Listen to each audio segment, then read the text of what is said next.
People still give me that look when I show up at their door telling them I'm the pest control technician.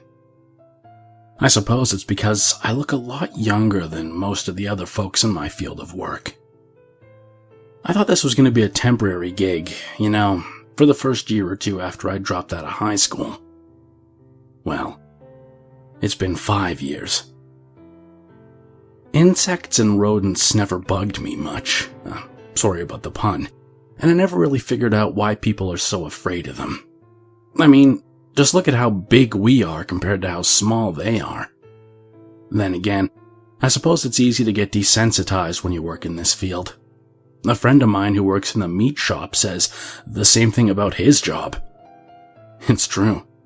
We could probably dig our hands into a human carcass and not even flinch. I've dealt with bed bugs, roaches, beehives, rats, you name it. It's not very often that I run into something that I don't want to deal with. This story is about one of those rare occasions where I threw my hands up and said, "Sorry, call someone else." I'd been to Miss Thompson's place before. She'd spotted mouse droppings around the house, so she called us to get rid of the rodents.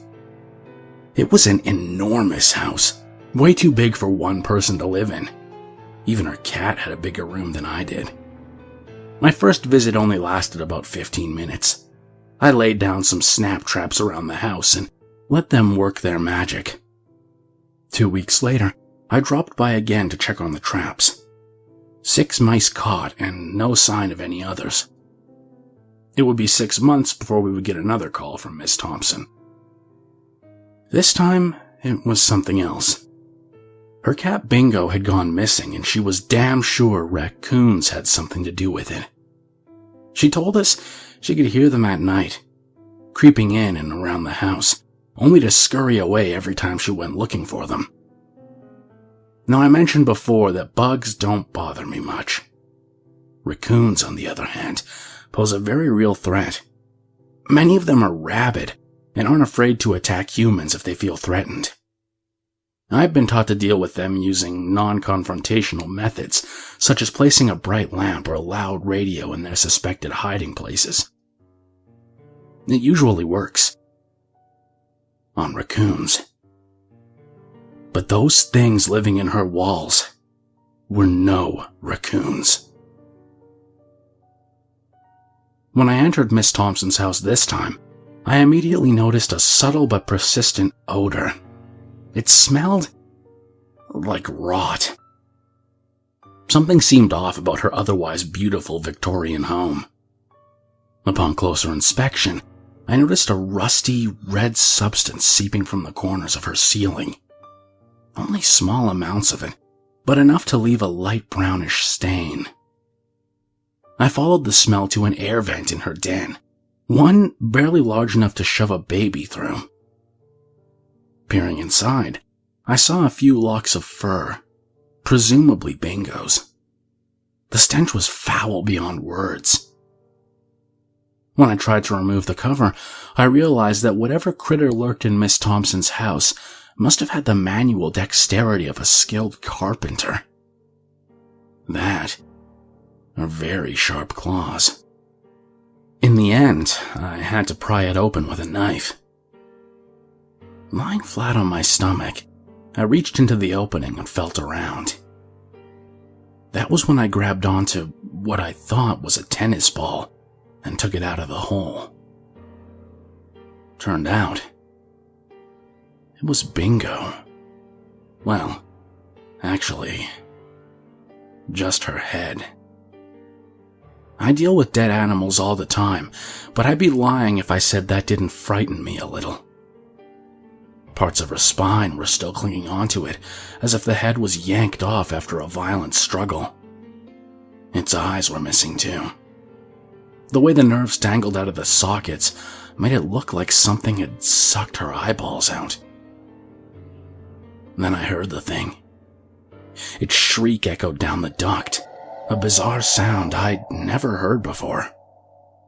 I was lying on my back now, sliding my head further into the hole with a small flashlight clasped between my lips, trying to get a glimpse of the culprit. And then I saw it. The creature was staring back at me, its eyes glazed and jet black. Behind it, dozens of eggs were burrowed into the side of the walls. Some were empty pods, while others were still throbbing with life. I was locked in a staring contest with the heinous creature.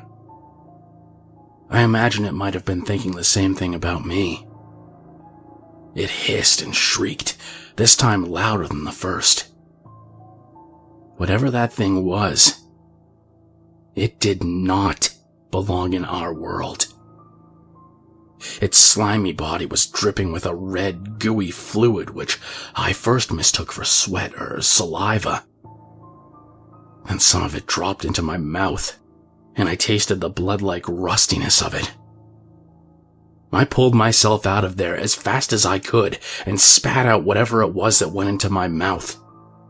I gathered my things and darted from the place, not taking one look back as I ran to my car. I felt bad for leaving Miss Thompson's cat on the floor like that. I realized she must have been very unsettled by the sight of her decapitated pet. I kind of expected her to call up the company and file a complaint about me.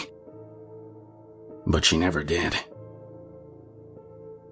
3 days ago, I was dispatched to deal with an infestation at a house not too far from Miss Thompson's. I drove by her block and slowed down when I approached her lot. To my surprise, the old house had already been torn down, as well as the houses behind and adjacent to it. I noticed that many of the houses in the area had gone up for sale. There seemed to be nobody in many of the houses in the area. When I drove away from where the house used to be, I heard a shriek coming from behind, echoing in the distance. Just as I was about to turn onto the main road, I saw a whole pack of those slimy gray things in my rearview mirror, crawling across the street towards their next habitat.